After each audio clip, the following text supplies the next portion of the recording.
Thank you, Mr. Chairman, and thank you, Secretary Becerra, for testifying before the Energy and Commerce Health Subcommittee. As a physician, I have unlimited endurance. I just want to follow up to Dr. Bouchon and a comment you made. So during 2012 to 2019, ED treatment cost increased from $54 billion to $88 billion, a 5.4% annual renewal growth rate. Treatment cost, ER costs did not go down after implementation of the ACA. Just wanted to put that out there.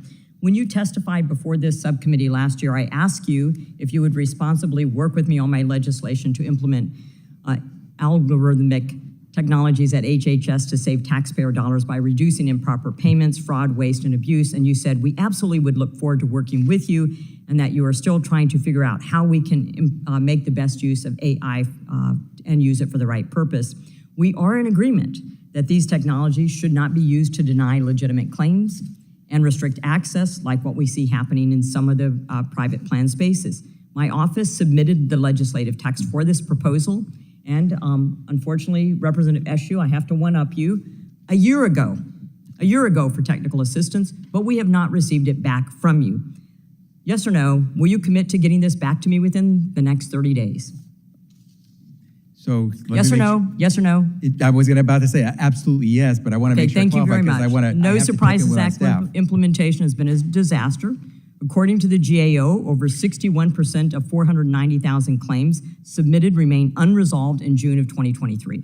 This means that thousands of physicians nationwide are not being paid and potentially going out of business, selling their practices to hospitals, or retiring. And this is on top of what's happened with Change.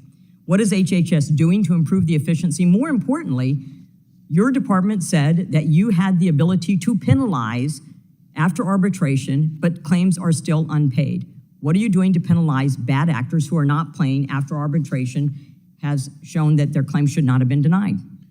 And you may have, I don't know if you were here, Congresswoman, at the time, but I mentioned that the independent dispute resolution process does not involve HHS. So once a dispute is resolved, the winner in that dispute, if that winner isn't getting paid by the loser, we're not aware of that.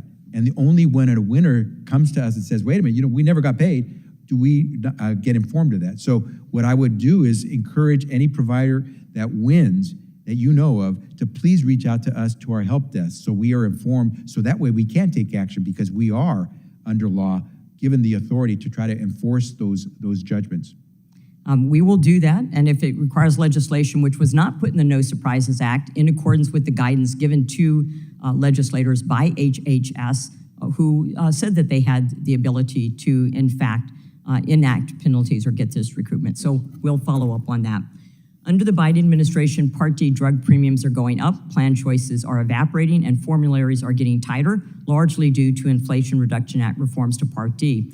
Essentially, the IRA has increased Medicare costs for seniors and continued Democrats' goal of limiting health plan choices, and eventually the country evolves into a single-payer socialist healthcare system.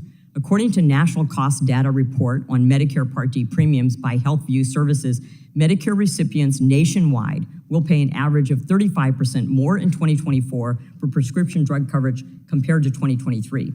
Seniors will continue to see narrow formularies, more prior authorization and utilization management, more step therapy, meaning that seniors are paying more for restricted coverage. Secretary Becerra, I'm concerned that your management of the Medicare Part D program and changes that are going into effect under the IRA will in fact drive up premiums and lead to less plan and prescription drug choice for our seniors. Part D premiums went down 11.7% under President Trump, but are up 22% from last year under President Biden. The IRA calls for increased risk plans starting next year when Part D redesign goes into full effect, and plan liability triples from 20% to 60% for expensive drugs.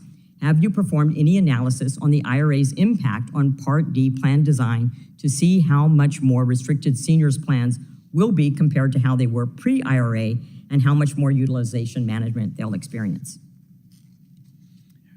Congresswoman, you just said a lot. I don't agree with much of it, but what I will tell you is this. Ask any senior on Medicare what they pay for insulin, and I guarantee you they're going to tell you they're paying a lot more.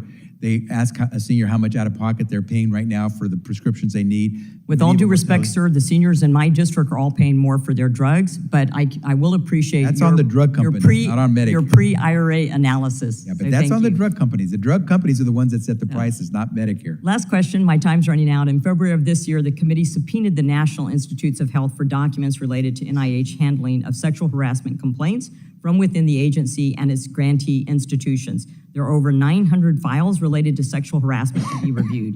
As you know, committee staff have been conducting in-camera reviews at HHS of sexual harassment cases reported to NIH. During these reviews, the documents have been heavily redacted. HHS has redacted the names of the disciplined, terminated, resigned, or transferred abusers, including individuals who were convicted of crimes. There is no basis for protecting these abusers' names from Congress. This is unacceptable.